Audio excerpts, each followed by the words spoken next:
दोस्तों आप सभी का स्वागत है आपके अपने एबीसी कोचिंग यूट्यूब चैनल में। आज की इस वीडियो में क्लास 10th सब्जेक्ट साइंस के most important VBI subjective question देखेंगे, साथ ही उसका सॉल्यूशन भी देखने वाले हैं। तो सभी छात्र इस वीडियो को शुरू से लेकर अंत तक देखें और आप सभी से रिक्वेस्ट है, चैनल पर पहली बार आए हैं तो चैनल को सब्सक्राइब करने के साथ बेल आइकन को प्रेस जरूर कर लीजिएगा। तो दोस्तों जैक बोर्ड की तरफ से जारी किए गए मॉडल सेट का ये सेट 4 है, इसका कंप्लीट सोल्यूशन आपको बताने वाला हूँ। ठीक है, तो अंत तक बने रहिएगा। इसको आप कॉपी में अच्छे से नोट कर लीजिए क्योंकि इसी में से आपके बोर्ड की परीक्षा में प्रश्न पूछे जाएंगे। और दोस्तों आप सभी से निवेदन है कि वीडियो अच्छी लगे तो वीडियो को लाइक अपने सभी दोस्तों के साथ शेयर भी जरूर करते जाएंगे। तो चलिए दोस्तों क्वेश्चन की ओर चलते हैं। तो देखिए दोस्तों सबसे पहला क्वेश्चन यहाँ पे दिया गया है कि किसी क्षण चुंबक के चारों ओर चुंबकीय क्षेत्र रेखाएं खींचिए। तो दोस्तों आप यहाँ पर देखिए मैंने इसका जो है पूरी तरह से जो है चित्र को बना दिया है। इसको आप लोग जो है अपने कॉपी में अच्छे से जो है इसको उतार लीजिए, अच्छे से इसको जो है याद कर लीजिएगा। ठीक है, चलिए आगे देखते हैं। अगला प्रश्न दिया गया है कि नेत्र की समंजन क्षमता से क्या अभिप्राय है। अर्थात दोस्तों आपके बोर्ड परीक्षा में इस प्रकार से भी प्रश्न पूछा जा सकता है कि नेत्र लेंस की समंजन क्षमता किसे कहते हैं या नेत्र की समंजन क्षमता से आप क्या समझते हैं। तो दोस्तों उत्तर आपको देना है कि नेत्र की ऐसी क्षमता जिसके नेत्र लेंस की फोकस दूरी जो है स्वतः बदलती रहती है, नेत्र की समंजन क्षमता कहलाती है। ठीक है, अगला प्रश्न दिया गया कि उत्तल लेंस में बनते हुए प्रतिबिंब का एक किरण आरेख खींचिए जब वस्तु प्रकाश केंद्र O और फोकस के बीच जो है रखा जाता है। यानी दोस्तों यहाँ पे जो है प्रकाश जो है इसकी जो वस्तु का जो प्रकाश है यानी इसकी जो प्रतिबिंब है, ठीक है, यह वस्तु जो रखा गया है वो वस्तु जो है वो केंद्र और मुख्य फोकस ऐप के बीच ये रखा गया है। तो अब उसका जो है किरण आरेख आपको खींचना है। जैसे कि आप यहाँ पर देख पा रहे हैं कि मैंने यहाँ पे जो है एक जो है उत्तल लेंस को मैंने यहाँ पे लिया है। ठीक है, और उत्तल लेंस लेने के बाद दोस्तों मैंने जो है यहाँ पर जो एक जो है स्तंभ मैंने लिया है जो कि वस्तु है, जो कि मुख्य फोकस, जो कि यहाँ पे देख सकते हैं ये जो आपका मुख्य फोकस है और ये केंद्र O के बीच जो है मैंने रखा है। जब उसको हम लेंस के सामने रखते हैं, उसका प्रतिबिंब बनाते हैं, तो दोस्तों इसका जो आकार बनता है वो वस्तु से, ठीक है, वस्तु से क्या होता है, वस्तु से पीछे बनता है और बड़ा आकार बनता है। तो आपको याद रखना है इस प्रकार से दोस्तों आपको यहाँ पे जो है चित्र आपको आरेख आपको बना देना है। ठीक है, और आगे आपको नीचे लिख देना है कि लेंस तथा फोकस के बीच स्थित वस्तु को आभासी प्रतिबिंब का बनना। इस प्रकार से दोस्तों आप यहाँ पर जो है लिख दीजिएगा। ठीक है, चलिए आगे बढ़ते हैं। अगला प्रश्न दिया गया है कि वायु में जलाने से पहले मैग्नीशियम रिबन को साफ क्यों किया जाता है। तो उत्तर आपको देना है कि मैग्नीशियम रिबन एक अधिक क्रियाशील धातु है जो वायु से अभिक्रिया करके अपने पृष्ठ पर मैग्नीशियम ऑक्साइड की एक परत जमा लेती है। यह मैग्नीशियम रिबन को जलने में बाधा पहुंचाती है। यही कारण है कि वायु में जलाने से पहले मैग्नीशियम रिबन को अच्छी तरह साफ किया जाता है। तो इस प्रकार से दोस्तों आपको उत्तर लिखना है। इसको आप कॉपी में नोट करके इसको अच्छे से जो है एग्जाम से पहले रख लीजिएगा। अगला प्रश्न 5वां नंबर दिया गया है कि आयनिक यौगिकों का गलनांक उच्च क्यों होता है। दोस्तों यह जो क्वेश्चन है मैंने बहुत बार आप लोगों को बताया है और इसको मैंने कहा था कि आप जो है इसको तैयार कर लेना। तो दोस्तों एक बार फिर से मैं आपको इसका आंसर बता देता हूं। देखिए यहाँ पे आंसर दिया गया है, इसका आंसर इस प्रकार है कि आयनिक यौगिक जो है ठोस एवं कठोर होते हैं। ऐसा आयनों के बीच मजबूत अंतर आयनिक आकर्षण बल के कारण होता है। इस आकर्षण बल को कम करने के लिए अधिक मात्रा में ऊर्जा की आवश्यकता होती है। यही कारण है कि आयनिक यौगिकों का गलनांक जो है वो उच्च होता है। ठीक है, तो यहाँ पे क्या लिखना है, उच्च होता है। थोड़ा सा टाइपिंग मिस्टेक है, इसको आप लोग यहाँ पे कर लीजिएगा, इसको आप लोग कॉपी में नोट कर लीजिए। अगला प्रश्न दिया गया है कि प्रतिवर्ती क्रिया में मस्तिष्क की क्या भूमिका है। यानी दोस्तों प्रतिवर्ती क्रिया में जो है दिमाग का यानी कि आपका जो माइंड है उसकी जो है क्या भूमिका है, इसको आपको बताना है। तो उत्तर देना है कि शरीर के प्रत्येक भाग से आने वाली तंत्रिकाएं आकर मेरुज्जों में मिलती है, जहां प्रतिवर्ती चाप बनता है। किसी संवेदना के प्रति अनुक्रिया की सूचना के बाद में मस्तिष्क को दे दी जाती है, जहां उसका पुनः विश्लेषण होता है। तो इस प्रकार से दोस्तों यहाँ पे हमने देखा कि प्रतिवर्ती क्रिया जो है मस्तिष्क की क्या भूमिका है, मैंने इसको अच्छे से आप लोगों को बता दिया है। इसको आप लोग अच्छे से रख लीजिएगा। अगला क्वेश्चन देखिए दिया गया है कि डीएनए प्रतिकृति का प्रजनन में क्या महत्व है। दोस्तों यह क्वेश्चन जो है ना काफ़ी वीबीआई है, ये जो है कई बार एग्जाम में पूछे जा चुके हैं। इसको आप लोग एक बार फिर से जो है रख लीजिएगा। अगर आप लोगों को पता होगा दोस्तों, मैंने डीएनए के बारे में पूरी तरह से डिफिनेशन के साथ बताया था और आप लोगों को अच्छे से बताया था कि डीएनए की प्रकृति का, प्रजनन का क्या महत्व होता है और ये जो है जीव जनन की जो प्रक्रिया होती है उसमें डीएनए जो है किस प्रकार से भागीदारी निभाती है, मैंने पूरी तरह से आपको समझाया था। ठीक है, तो चलिए इसका उत्तर की ओर चलते हैं। तो देखिए इसका उत्तर आपको इस प्रकार देना है कि डीएनए प्रजनन की मूल घटना है जिसके अनुसार शरीर की वृद्धि और उसका विकास होता है। डीएनए की प्रतिकृति बढ़ने से नई कोशिका में भी एक डीएनए चला जाता है तथा वह पूर्ण जीव के रूप में विकसित हो सकती है अथवा इसके विकास के योगदान हो सकती है और डीएनए के विकास कोशिका जीवित नहीं रह सकती। ठीक है, यानी कि डीएनए के बिना जो है कोशिका जो है जीवित नहीं रह सकती है, डीएनए के बिना जो है कोशिका जो है पूरी तरह से मर जाएगा। तो इस प्रकार से दोस्तों आपको यहाँ पे जो है इसको अच्छे से याद कर लेना है। ठीक है, इसको नोट कर लीजिए। अगला प्रश्न दिया गया है कि उत्तल लेंस को अभिसारी और अवतल लेंस को अपसारी लेंस क्यों कहा जाता है। तो दोस्तों सबसे पहले समझेंगे उत्तल लेंस को। ठीक है, तो उत्तल लेंस को अभिसारी क्यों कहा जाता है, देखिए तो इसका उत्तर देना है कि उत्तल लेंस को अभिसारी लेंस इसलिए कहते हैं क्योंकि मुख्य अक्ष के समांतर चलने वाली प्रकाश की किरणें लेंस से परावर्तन के बाद एक ही बिंदु पर फोकस पर मिलती है, एक ही बिंदु फोकस पर मिलती है, इसलिए उत्तल लेंस को अभिसारी लेंस कहा जाता है। ठीक है, उसके बाद दोस्तों आगे देखेंगे कि अवतल लेंस को जो है अपसारी लेंस क्यों कहा जाता है। तो देखेंगे अवतल लेंस को अपसारी लेंस इसलिए कहते हैं क्योंकि लेंस से अपवर्तित होने के बाद प्रकाश की किरणें किसी बिंदु से निकलती हुई प्रतीत होती है या आती हुई प्रतीत होती है। तो यहाँ पे आपका हो जाएगा आती हुई। ठीक है, तो यहाँ पे आपको लिखना है क्या है, आती हुई जो है प्रतीत होती है, इसलिए अवतल लेंस को जो है अपसारी लेंस कहा जाता है। इसको आप कॉपी में नोट कर लीजिए। अगला प्रश्न 9 नंबर दिया गया है कि 2 ओम, 3 ओम और 6 ओम के 3 प्रतिरोधकों को जो है 3 प्रतिरोधकों को जो है किस प्रकार संयोजित करेंगे कि संयोजन का मूल प्रतिरोध जो है वो 4 ओम होगा और 1 ओम होगा। तो दोस्तों इसको सॉल्व करने के लिए सबसे पहले बता दूं कि इसको न है सबसे पहले जो है 2 ओम प्राप्त करने 4 ओम प्राप्त करने के लिए तो करना क्या है कि लिखेंगे कि पहले 3 और 6 को जो है प्रतिरोधकों को पार्श्व क्रम में जोड़ेंगे। तो दोस्तों पार्श्व क्रम का फॉर्मूला मैंने आपको बताया था कि 1/r बराबर 1/r1 प्लस 1/r2 होता है या प्लस 1/r3 होता है। तो यहाँ पे 2 ही प्रतिरोध लिए हैं, तो इसलिए मैंने 2 ही प्रतिरोधों का यहाँ पे फॉर्मूले के अनुसार लिखा है। उसके बाद दोस्तों इसका अगर हम करेंगे तो 3 यहाँ पे हो जाएगा 1/3 प्लस 1/6 होगा। इसको हम लघुत्तम निकालेंगे 2 प्लस 1/6 यानी इसको कटाएंगे 3/6 इसका हो जाएगा 2 ओम आएगा। ठीक है, उसके बाद दोस्तों अब इस प्रकार प्राप्त 2 ओम के प्रतिरोधकों को श्रेणी क्रम में जोड़ देंगे। तो इसका क्या होगा, तब समतुल्य प्रतिरोध जो होगा 2 ओम और प्लस ये 2 ओम क्या हो जाएगा, 4 ओम हो जाएगा, जो कि पहला आंसर मेरा मिल चुका है। ठीक है, उसके बाद दोस्तों आपका दूसरा दिया गया था कि 1 ओम प्राप्त करने के लिए तो दोस्तों लिखेंगे तीनों प्रतिरोधकों को पार्श्व क्रम में जोड़ने पर।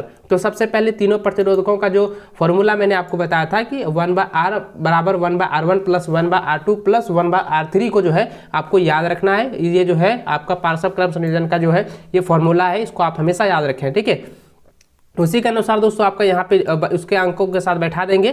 तो यहाँ पे R1 का मान 2 है तो 2 ओम लिखेंगे, R2 की जगह 3 लिखेंगे और R3 की जगह जो है वो 6 लिखेंगे, 6 लिखेंगे। अब इसका लघुत्तम निकालते तो आता है 6/6, तो इसका हो जाएगा कटाने के बाद 1 ओम, तो जो कि आपका आंसर मिल चुका है। ठीक है, चलिए आगे बढ़ते हैं। अगला प्रश्न दिया गया कि चुंबकीय बल रेखा क्या है, चुंबकीय बल रेखाओं के प्रमुख गुणों को लिखें। तो दोस्तों इसका आंसर देना है कि चुंबक के चारों ओर वह क्षेत्र जो लोहे की वस्तुओं को आकर्षित करने का गुण होता है चुंबकीय क्षेत्र या चुंबकीय बल रेखाएं कहते हैं। तो चुंबकीय क्षेत्र रेखाएं के जो है निम्नलिखित गुण इस प्रकार है।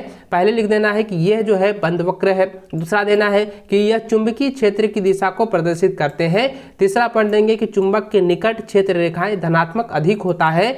अगला पॉइंट लिखेंगे कि क्षेत्र रेखा के किसी बिंदु पर खींची गई स्पर्श रेखा उस बिंदु पर क्षेत्र की दिशा बताती है। ठीक है, और उसके बाद अगला पॉइंट लिखेंगे क्षेत्र रेखा के चुंबकीय क्षेत्र के प्रबलता का सूचक होता है। और अगला पॉइंट लिखेंगे चुंबकीय क्षेत्र रेखाएं एक दूसरे को कभी नहीं काटते हैं। इस प्रकार से दोस्तों इसका जो है गुण को आपको बता देना है या उनकी विशेषताओं को आपको लिख देना है। ठीक है, आगे बढ़ते हैं। अगला सवाल 11 नंबर दिया गया है कि वियोजन अभिक्रियाओं को जो है संयोजन अभिक्रिया के विपरीत जो है क्यों कहा जाता है।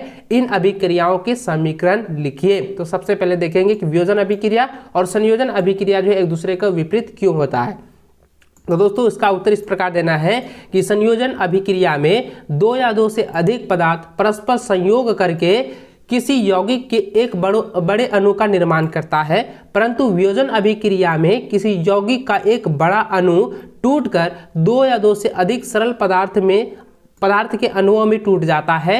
इस प्रकार हम कह सकते हैं कि वियोजन अभिक्रिया संयोजन अभिक्रिया के ठीक विपरीत है। तो उसका एक उदाहरण दे देना है। जैसे उदाहरण मैंने दिया है कि 2H2 + O2, उसके बाद ये अभिक्रिया करने के बाद बन जाएगा 2H2। तो इसी के साथ जो है इसको अपोजिट कर दीजिएगा, तो ये क्या हो जाएगा, ये संयोजन अभिक्रिया है, और इसी को अपोजिट कर दिए तो ये हो गया वियोजन अभिक्रिया का उदाहरण। ठीक है, तो इसको आप जो है कॉपी में नोट कर लिए, बहुत ही ईजी तरीके से मैंने आपको बताया है। अगला प्रश्न दिया गया कि हमारे शरीर में वसा का पाचन जो है कैसे होता है, यह प्रक्रम जो है कहाँ होता है। तो देखिए इसका उत्तर देना है कि मनुष्य के पाचन तंत्र में वसा का पाचन। ठीक है, उसके बाद लिखेंगे अमाशय। ठीक है, अमाशय यहाँ पे लिखेंगे, अमाशय से मिलने पर वासिका, ठीक है यहाँ लिखेंगे वसिका पायसीकरण, जिसको हम कहते हैं इमलिसीकरण। ठीक है, इसको क्या कहते हैं, इमलिसीकरण होता है।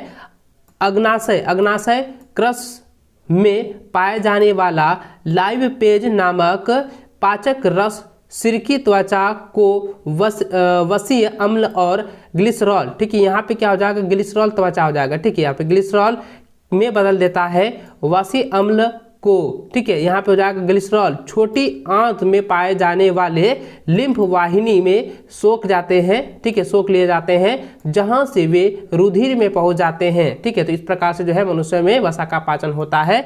और यह जो प्रक्रम है, यह प्रक्रम जो है क्षुद्रांत के अग्रभाग में होता है। तो इसको आप लोग जो है कॉपी में नोट डाउन कर लीजिएगा। अगला सवाल देखिए दिया गया कि पादप हार्मोन क्या है, इसके दो उदाहरण दें। तो देखिए इसका उत्तर देना है कि पौधों के विभिन्न भागों द्वारा रासायनिक पदार्थ जो वृद्धि एवं अन्य गतिविधियों पर नियंत्रण करते हैं उसे पादप हार्मोन कहते हैं। जैसे दोस्तों हो जाएगा ऑक्सिन और जिब्बेरेलियन। ठीक है, ये आपका जो है पहला सेट में भी ये क्वेश्चन था, इसको आप अच्छे से कॉपी में नोट करके इसको रख लीजिए। अगला प्रश्न दिया गया है 14 नंबर की जीवाश्म क्या है, वह विकास प्रकरण के विषय में क्या दर्शाते हैं। तो दोस्तों यहाँ पे समझेंगे पहले जीवाश्म क्या होता है। इसका उत्तर देना है कि भूतकालीन जंतुओं और पौधों के कठोर अंगों की छाप अथवा उनके अवशेष जो पृथ्वी के चट्टानों पर या उनके बीच में दबे हुए पाए जाते हैं, जीवाश्म कहलाते हैं। और आगे आपको दिया गया कि विकास प्रक्रम जो है विषय पर किस प्रकार से प्रदर्शन करता है, दर्शाता है। तो आगे आपको पैराग्राफ चेंज करते हुए लिखना है कि जीवाश्म, ठीक है जीवाश्म जो है, ठीक है जीवाश्म विकास के विभिन्न चरणों या अवस्थाओं को दर्शाते हैं। पहला पॉइंट देंगे कि ऐसी कौन सी स्पीसीज है जो कभी जीवित थी परंतु अब जो है लुप्त हो गई है। दूसरा पॉइंट देंगे कि ऐसे जीवों के अवशेषण या अवशेष, ऐसे जीवों के अवशेष जीवाश्म के रूप में मिले जो एक वर्ग के जीवों का उनसे विकसित उच्च वर्ग के बीच की कड़ी के जीवों का स्वरूप बताते हैं। तीसरा पॉइंट देंगे कि पृथ्वी के अंदर विभिन्न स्तर पर खुदाई करके फॉसिल्स निकाले जाते हैं, जिससे यह पता चलता है कि पृथ्वी की सतह के निकट पाए जाने वाले जीवाश्म गहरे स्तर पर पाए गए जीवाश्म की अपेक्षा अधिक नए हैं। तो इस प्रकार से दोस्तों आपका जो है सभी पॉइंटों को आपको अच्छे से दर्शाना है। इसको अच्छे से कॉपी में लिखकर याद कर लीजिए। अगला सवाल यहाँ पे देखिए दिया गया है 15 नंबर की 5 सेंटीमीटर लंबा कोई जो है, ठीक है कोई जो है वस्तु है, कोई क्या है वस्तु जो है वो 10 सेंटीमीटर फोकस दूरी के किसी अभिसारी लेंस से 25 सेंटीमीटर दूरी पर रखा जाता है तो प्रकाश किरण आरेख खींचकर जो है बनने वाले प्रतिबिंब की स्थिति, साइज तथा प्रकृति ज्ञात कीजिए। तो दोस्तों सबसे पहले इसका जो है नामांकित चित्र आपको बना लेना है। जैसे कि आप यहाँ पे देख पा रहे हैं, ये जो है ठीक है आप देखें तो यहाँ पे ये क्या है, यह एक जो है उत्तल लेंस है, जिसका क्या मैंने बताया कि उत्तल लेंस क्या होता है, अभिसारी लेंस भी कहते हैं। ठीक है, तो उत्तल लेंस का यहाँ पे पिक्चर बनाएंगे। साथ ही दोस्तों अब यहाँ पे क्या है कि इसके जो है 5 सेंटीमीटर लंबा, तो 5 सेंटीमीटर लंबा जो है एक और 10 सेंटीमीटर फोकस दूरी से किसी अभिसारी लेंस से जो है 25 सेंटीमीटर दूरी पर कोई वस्तु को रखा गया है, जो कि आप यहाँ पर देख रहे हैं कि ये जो है 25 सेंटीमीटर दूरी पर रखा गया है। और इसका जब फोकस अंतर बनाया जाता है तो इसका जो प्रतिबिंब बनता है, तो प्रतिबिंब क्या है वस्तु के बराबर आकार का बनता है और वस्तु के सामने जो है वो उल्टा प्रतिबिंब यहाँ पे हो रहा है। ठीक है, तो चलिए इसका सॉल्यूशन किस प्रकार देंगे। तो दोस्तों सबसे पहले देखिए, यह जो है मैंने आपको बताया था कि अगर उत्तल लेंस रहे तो उसका फोकस दूरी जो होता है वो धनात्मक रहेगी और उसका जो प्रारंभिक वस्तु की ऊंचाई क्या हो जाएगा, वस्तु की जो ऊंचाई होगी वो क्या होगा, वो ऋणात्मक होगी। ठीक है, याद रखेंगे, उसकी जो प्रारंभिक होगा तो वो ऋणात्मक होगी। तो अब यहाँ पे देखिए इसका सॉल्व करेंगे तो करेंगे क्या, तो लिखेंगे सबसे पहले दिया है f बराबर हो जाएगा +10 सेंटीमीटर, u बराबर हो जाएगा -25 सेंटीमीटर, h बराबर हो जाएगा 5 सेंटीमीटर। और दोस्तों लेंस का सूत्र मैंने आपको बताया था 1/f बराबर 1/v - 1/u होता है। तो अब इसी के फॉर्मूले के अनुसार आपको यहाँ पे लिखते जाना है। तो यहाँ पे क्या होगा कि 1/f जो इधर आ जाएगा तो लिखेंगे 1/v बराबर 1/f + 1/u, उसके बाद 1/v बराबर हो जाएगा, यानी कि f का मान कितना है +10 है तो +10 लिखेंगे और u का था -25 तो यहाँ पे -25 लिखेंगे। अब इसका लघुत्तम निकालेंगे, कितना आएगा 50, उसके बाद ऊपर हो जाएगा 5 - 2 बराबर हो जाएगा 3 बट्टा हो जाएगा 50। अगर दोस्तों यहाँ पे सिर्फ हम v का मान निकालें तो ठीक है, v का मान निकालें तो ये क्या हो जाएगा, अपोजिट हो जाएगा, तो 50/3 हो जाएगा और 3 से अगर भाग देते हैं तो 16×48 तो यानी 16.666 यानी कि बराबर हो जाएगा 16 हो जाएगा लगभग में 67 सेंटीमीटर। ये पूरे क्या हो जाएगा, ये लगभग में हो जाएगा। ठीक है, उसके बाद दोस्तों आगे आपको लिखना है कि प्रतिबिंब की स्थिति लेंस की दूरी से जो है वो 16.7 सेंटीमीटर पर f2 तथा 2f2 के बीच प्रतिबिंब की जो साइज होगी वो इस प्रकार होगी। इसके आवर्धन आपको ज्ञात करना है। आवर्धन का फॉर्मूला तो मैंने आपको बताया हुआ है। ठीक है, आवर्धन का लेंस का आवर्धन का फॉर्मूला होता है v/u बराबर जो होता है यानी कि h2/h1। ठीक है, तो आप इसको करेंगे तो h यहाँ पे देखिए आवर्धन का मान, तो इसको क्या करेंगे दोस्तों, सबसे पहले लिखेंगे 50/3 जो कि यहाँ पे मैंने जो है इसको पूरी तरह से 16.67 के रूप में मैंने लिखा है। तो इसको लिखेंगे तो क्या हो जाएगा, इसका जल्दी से कट जाएगा। ठीक है, तो 50/3 उसके बाद एक बट्टा में देखिए -25 हो जाएगा तो h-5 इसको हम करेंगे। तो इसको हम सॉल्व करने के बाद अब यहाँ देखें तो h- का मान निकलता है -10/3 जिसका हम मान निकालेंगे -3.33 सेंटीमीटर। तो अतः दोस्तों इसका लिखेंगे प्रतिबिंब की ऊंचाई जो है वो 16.66 सेंटीमीटर जो कि लगभग में जो है 16.67 सेंटीमीटर के है दाएं ओर होता है और प्रकृति जो है वास्तविक और उल्टा हो रहा है और आकार जो है वस्तु से छोटा है। तो इस प्रकार से दोस्तों इसको सॉल्व कर लीजिएगा, इसको कॉपी में नोट कर लीजिए। आगे बढ़ते अगला सवाल दिया गया है कि समावयवता किसे कहते हैं, पेंटेन के समावयवों के नाम एवं संरचना सूत्र लिखें। तो दोस्तों सबसे पहले देखेंगे समावयवता किसे कहते हैं। तो दोस्तों इसका आंसर देना है कि ऐसे विभिन्न यौगिक जिसका अनुसूत्र समान हो लेकिन संरचना सूत्र जो है वो भिन्न भिन्न हो, संरचनात्मक समावयन अर्थात समावयव लाते हैं या कहलाते हैं। इस घटना को जो है, ठीक है, इस घटना को यहाँ पे क्या हो जाएगा, कहलाते हैं और इस घटना के क्रम को जो है समावयवता कहते हैं। तो इसको आप लोग जो है कॉपी में नोट कर लीजिए। यहाँ पे थोड़ा सा मिस्टेक हुआ, इसके लिए माफ़ी चाहूँगा। यहाँ पर जो आप लोग लिखेंगे कहलाते हैं, क्या होगा, कहलाते हैं। ठीक है, इसको आप लोग जो है आप लोग कॉपी में नोट कर लीजिए, इसको लिख लीजिए। उसके बाद दोस्तों यहाँ पे ये कह रहा था कि पेंटेन के समावयवों के नाम और जो है इसकी संरचना सूत्र को भी लिखना है। तो सबसे पहले लिखेंगे पेंटेन का जो फॉर्मूला होता है C5H12 के समावयवों के नाम एवं संरचना सूत्र। तो देखिए सबसे पहले दोस्तों इसका क्या होता है, नॉर्मल पेंटेन। तो नॉर्मल पेंटेन का क्या होता है, तो देखिए नॉर्मल पेंटेन का क्या है, 1 2 3 4 5 6। तो यहाँ पे क्या हो जाएगा, C6 हो गया और H क्या है, H12 है। तो इसके अनुसार जो है संरचना सूत्र आपको बना देना है। ठीक है, उसके बाद दोस्तों इसी का जो है आइसोपेंटेन, इसको भी आप लोग कर लीजिएगा। उसके बाद दोस्तों यहाँ पे क्या है, नियोपेंटेन, इसको भी आप लोग कॉपी में इसको उतार लीजिए और इसको आप लोग जो है इसको याद रखेंगे क्योंकि ये इस बार एग्जाम में 100% दिया जाएगा। अगला प्रश्न देखिए दिया गया है कि धातु एवं अधातु में भौतिक एवं रासायनिक गुण धर्मों के आधार पर अंतर स्पष्ट करें। तो दोस्तों इसका जो है पहले भौतिक राशि को देखेंगे, भौतिक गुणों के आधार पर आपका अंतर बताना है। तो सबसे पहले लिखेंगे धातु एवं अधातु। तो धातु में लिखेंगे धातु अधातुवर्धीय एवं तनीय होती है और अधातुएं जो है अधातुवर्ध एवं तनीय नहीं होती है, यह भंगुर होती है। उसका धातुएं में लिखेंगे कि धातुएं जो है उष्मा एवं विद्युत की सुचालक होती है, लेकिन धातु जो है उष्मा एवं विद्युत की जो है कुचालक होती है। इस प्रकार से दोस्तों भौतिक गुणों के आधार पर अंतर मैंने आपको बताया। उसके बाद दोस्तों इसी का जो है रासायनिक गुणों के आधार पर भी बताना है। तो रासायनिक गुणों के आधार पर इसका अंतर इस प्रकार देखेंगे, धातुएं में यहाँ पे लिख देना है। धातुएं में लिखना है कि धातुओं में विद्युत धनात्मक होती है जैसे कि Na+, Ca++ आदि। उसके बाद अधातु में लिखेंगे अधातु विद्युतता ऋणात्मक होती है जैसे में O2- Cl-। आदि। उसके बाद लिखेंगे धातुएं में कि धातुएं ऑक्सीजन के साथ जो है अभिक्रिया कर क्षारीय धातु ऑक्साइड बनाती है और अधातुएं जो है ऑक्सीजन के साथ अभिक्रिया कर ऑक्साइड बनाती है। तो इस प्रकार से यहाँ पे जो है रासायनिक गुणधर्म के आधार पर बता देना है। साथ ही दोस्तों अधातुएं में जैसे ही बताना है कि 2Mg+O2 जो कि 2MgO को है बनाती है। उसके बाद धातुएं में लिखेंगे S+O2 जो कि SO2 यहाँ पे जो है बनाती है। ठीक है, इस प्रकार से दोस्तों रासायनिक गुणधर्म के आधार पर यानी कि दोस्तों यानी धातु और धातु को भौतिक एवं रासायनिक गुणों के आधार पर जो है अंतर आपको बता देनी है। इसको कॉपी में नोट कर लीजिए। दोस्तों अगला सवाल दिया गया कि मानव उत्सर्जन तंत्र का नामांकित चित्र बनाइए। तो दोस्तों आप यहाँ पे देखें तो ये जो है पूरी तरह से नामांकित चित्र मैंने आपको यहाँ पे दे दिया है। इसको आप कॉपी में जो है उतार लीजिए। और दोस्तों इसी प्रकार से जो है आपके बोर्ड की परीक्षा में भी चित्र बनाने के लिए कहेगा और उसमें नामांकित भी करने के लिए कहेगा। तो इसको आप लोग जो है कॉपी में नोट कर लीजिए, उतार लीजिए। ठीक है, चलिए आगे बढ़ते हैं। अगला सवाल, लास्ट सवाल दिया गया कि मेंडल के प्रयोगों से कैसे पता चलता है, कैसे पता चला कि विभिन्न लक्षण जो है स्वतंत्र रूप से वंशानुगत होते हैं। तो दोस्तों इसका उत्तर देना है कि मेंडल ने अपने कुछ प्रयोगों में मटर के पौधों के 2 विकल्प जोड़ों का अध्ययन करने के लिए संकरण कराया। इसके लिए उन्होंने गोल बीजों वाले लंबे पौधों एवं बोने पौधों के बीच संकरण कराया और पाया कि F1 पीढ़ी के सभी पौधे लंबे और गोल बीजों वाले, क्या हो जाएगा यहाँ पे, बीजों वाले थे।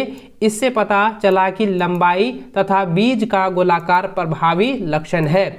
दूसरा बात, उसके बाद लिखेंगे F2 पीढ़ी में कुछ पौधे नए संयोजन प्रदर्शित करते हैं, जैसे कुछ पौधे लंबे परंतु बोने बीज वाले, जबकि कुछ पौधे बोने और गोल बीज वाले हैं। तो दोस्तों इस प्रकार से हमने देखा, यहाँ पे आपको बता देना है कि अतः यह निष्कर्षण निकलता है कि विलक्षण, ठीक है, यानी कि जो है यह जो विभिन्न लक्षण वाले स्वतंत्र रूप में भी वंशानुगत होते हैं। तो इस प्रकार से दोस्तों आपको आंसर जो है पूरी तरह से जो है बना देनी है। और दोस्तों आई होप कि इस बार बोर्ड की परीक्षा में एक भी प्रश्न आप लोगों से नहीं छूटने वाला है, पूरी तरह से आपका जो है क्लियर होने वाला है। आप इस बार भी आपका जो है एग्जाम में जो है 400+ अंक आएगा। मेरी आशा आप लोगों के साथ जुड़ी हुई है, हमारी शुभकामना आप लोगों के साथ है। बशर्ते आप मेहनत करते रहिए। आप जल्द ही आप लोगों का जो है एग्जाम होने वाला है। उसके बाद दोस्तों आपका मार्क्स बताएगा कि आपने कितना जो है अच्छे से मेहनत किया था, आपने कितनी तैयारी की थी। और दोस्तों आपने अभी तक इस वीडियो को लाइक नहीं किए हैं तो वीडियो को लाइक अपने सभी दोस्तों के साथ शेयर करेंगे। और इस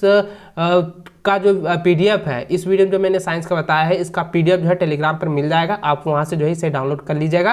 चलिए दोस्तों मिलते हैं नेक्स्ट में, तब तक जय हिंद, वंदे मातरम।